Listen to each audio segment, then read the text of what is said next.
हरियाणा में भारतीय जनता पार्टी के बड़े बड़े नेता, मंत्रियों, विधायकों के इलाकों में बीजेपी लोकसभा चुनाव में बुरे तरीके से आ रही है। जी हां, उनकी सूची आपके सामने प्रस्तुत कर रहे हैं।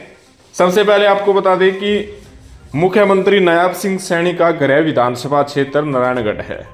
2019 में हालांकि इस सीट से उन्हें हार मिली थी, लेकिन लोकसभा चुनाव 2024 में भी नारायणगढ़ से भारतीय जनता पार्टी बुरे तरीके से आ रही है। करीब 20,762 वोटों से कांग्रेस यहां से जीती है।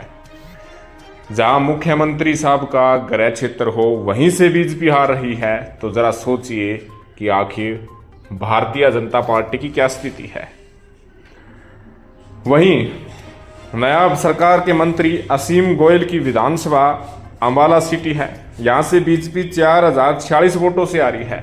मंत्री जी का भी दिवालिया पिट चुका है। वहीं नायब सरकार के मंत्री कंवरपाल गुर्जर की विधानसभा से भी बीजेपी आ रही है।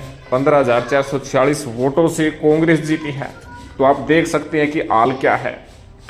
वहीं भारतीय जनता पार्टी को सहयोग देने वाले मंत्री रणजीत सिंह चौटाला हिसार लोकसभा सीट पर तो आ रहे और उसके साथ साथ उनकी रानिया विधानसभा सीट थी, वहां पर भी बीजेपी बुरे तरीके से आ रही है। करीब 25,000 वोटों से ज्यादा वोटों से जो है कांग्रेस पार्टी की प्रत्याशी कुमारी शैलजा जीती है। वहीं लोहारू से विधायक व मंत्री जयप्रकाश दलाल उर्फ जेपी दलाल की विधानसभा से बीजेपी 8,319 वोटों से आ रही है।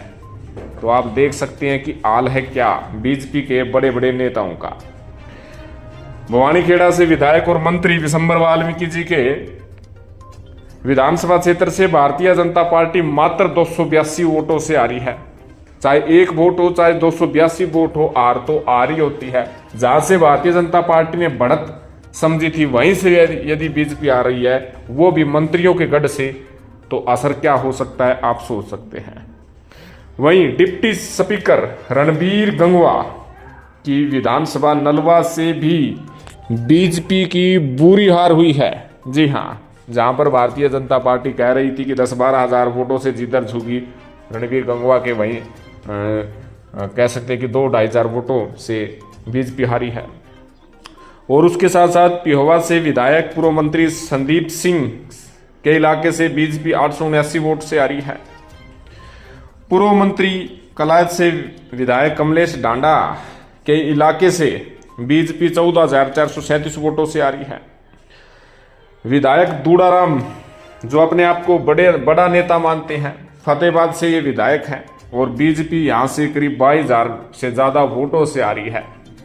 असर देख लीजिएगा। हालांकि दूड़ाराम बताया जा रहा है कि अमित शाह के खासम खास भी माने जाते हैं, लेकिन यहाँ पर दूड़ाराम के इलाके से बीजेपी का असर आप देख सकते हैं।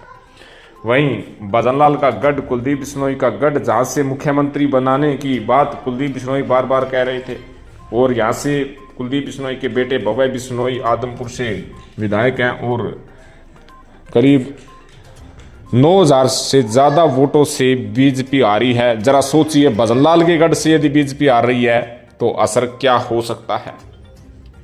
उसके साथ साथ लक्ष्मण यादव विधायक कोसली से बीजेपी मात्र 2 वोट से आ रही है। दीपेंद्र सिंह हुड्डा जीते हैं। प्रवीण डागर, जो कि अथीन विधानसभा सीट से विधायक हैं, बीजेपी के हैं, और बीजेपी यहाँ पर 51,000 से ज्यादा वोटों से आ रही है। 51,724 वोटों से आ रही है।